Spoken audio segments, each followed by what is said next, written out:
Assalamualaikum warahmatullahi wabarakatuh. Selamat datang di Cahaya Islamik, tempat di mana kita menggali sejarah Islam, menelusuri jejak para pejuang iman, dan menyerap hikmah dari masa lalu untuk menerangi langkah kita hari ini. Di episode kali ini, kita akan membahas kisah yang penuh inspirasi, nilai perjuangan, dan keimanan yang luar biasa. Yuk, simak sampai akhir, dan jangan lupa like, share, dan subscribe agar tak ketinggalan cahaya ilmu dari channel ini. Bismillahirrohmanirrohim, mari kita mulai.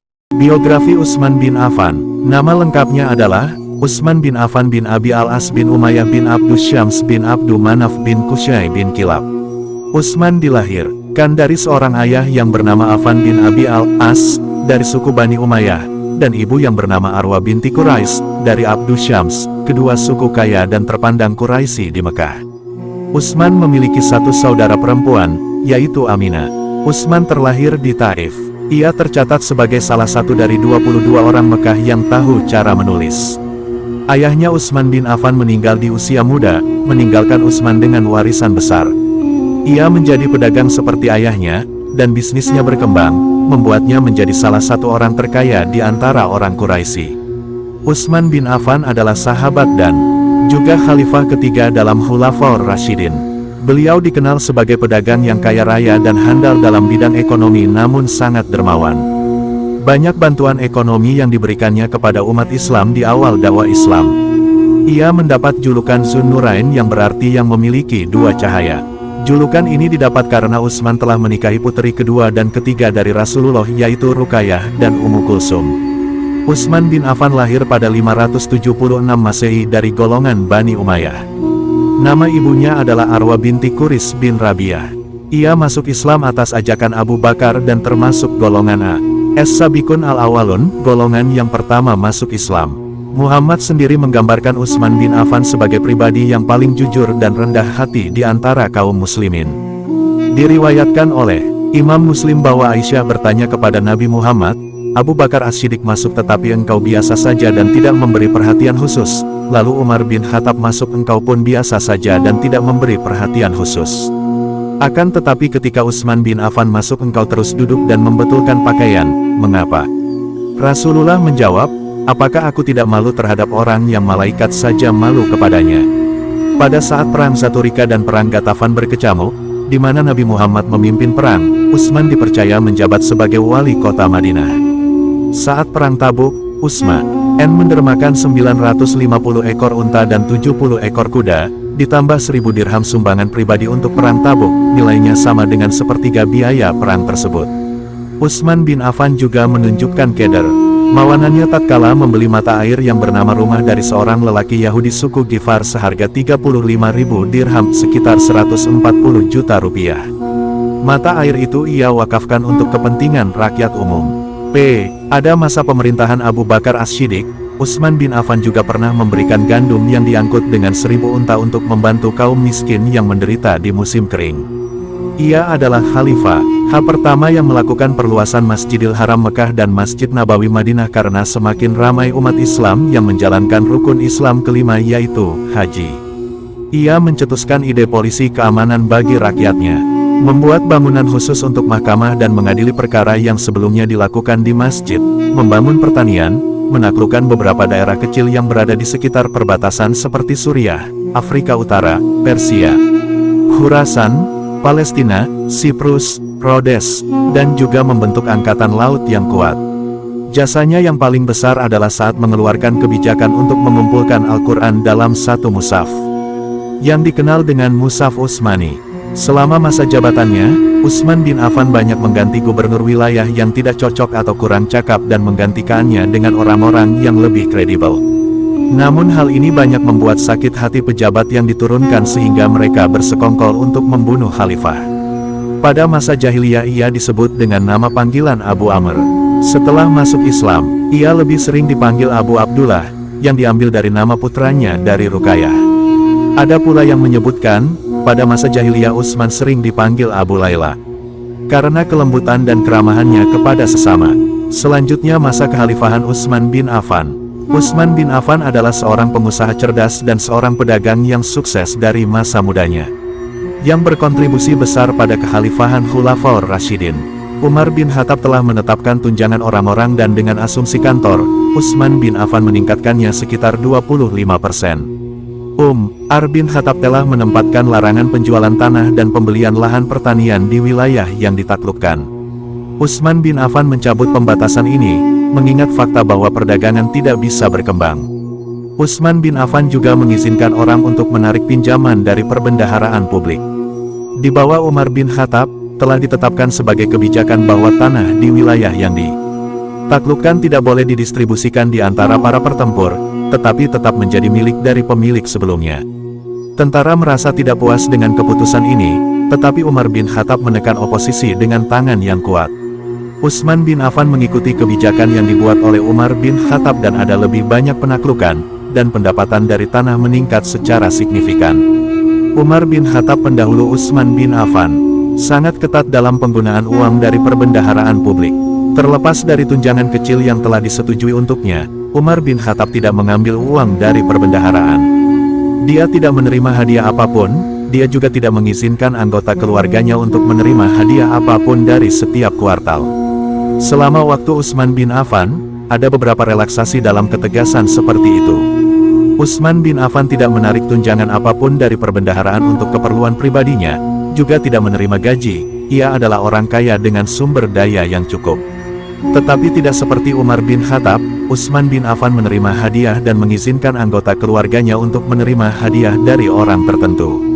Utsman bin Affan secara jujur menyatakan bahwa ia memiliki hak untuk memanfaatkan dana publik sesuai dengan penilaian terbaiknya, dan tidak ada yang mengkritiknya untuk itu. Reformasi ekonomi yang diperkenalkan oleh Utsman bin Affan telah mencapai efek yang jauh. Muslim maupun non-Muslim dari kekhalifahan Khulafaur Rasyidin menikmati kehidupan yang sejahtera secara ekonomi selama masa pemerintahannya. Selama pemerintahannya, gaya militer Utsman bin Affan lebih bersifat otonom karena ia mendelegasikan begitu banyak wewenang militer kepada orang-orang yang dipercayanya seperti Abdullah bin Amir, Muawiyah dan Abdullah bin Sa'ad. Tidak seperti masa jabatan Umar di mana militer ekspansi pada umumnya terpusat pada otoritas Umar. Konsekuensinya, ekspansi yang lebih independen ini memungkinkan ekspansi yang lebih menyeluruh sampai Sind, Pakistan, yang tidak tersentuh selama masa pemerintahan Umar. Muawiyah ditunjuk sebagai gubernur Suriah oleh Umar pada tahun 639 Masehi untuk menghentikan Bizantium dari laut selama Perang Arab-Bizantium.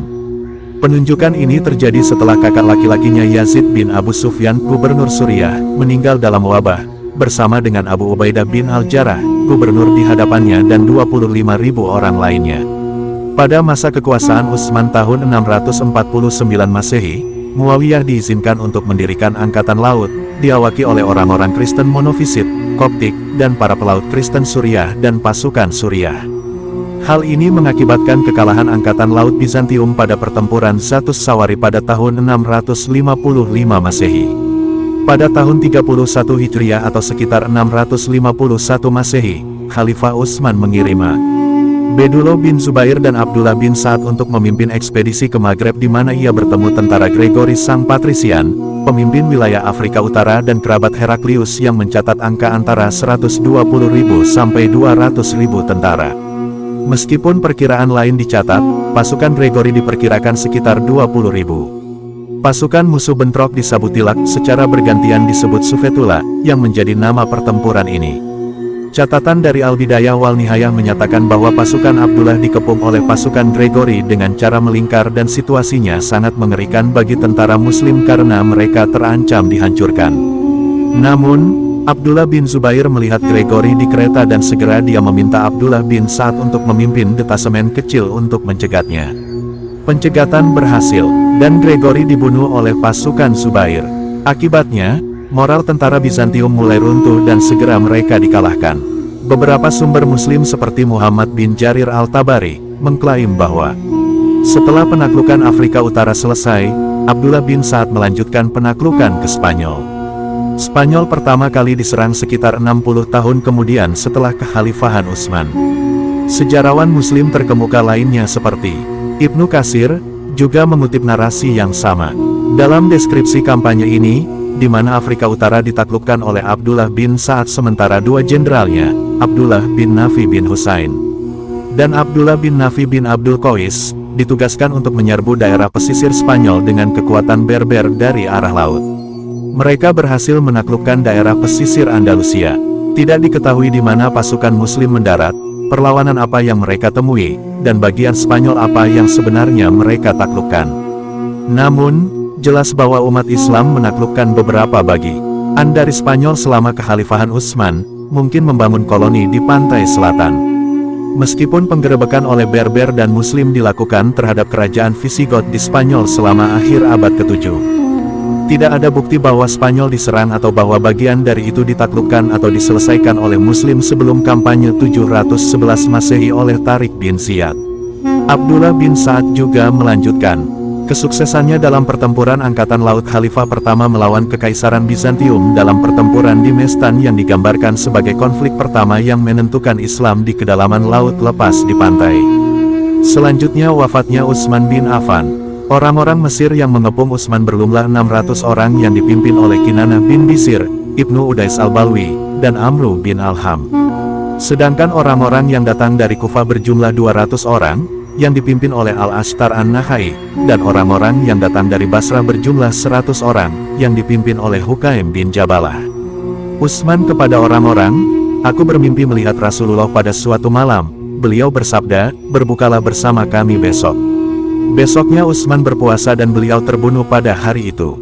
Pada tanggal 17 Juni tahun 656 Masehi, Muhammad bin Abu Bakar yang merupakan putra dari Abu Bakar dan saudara seayahnya Aisyah, datang bersama 13 orang ke kediaman Utsman di waktu asyar.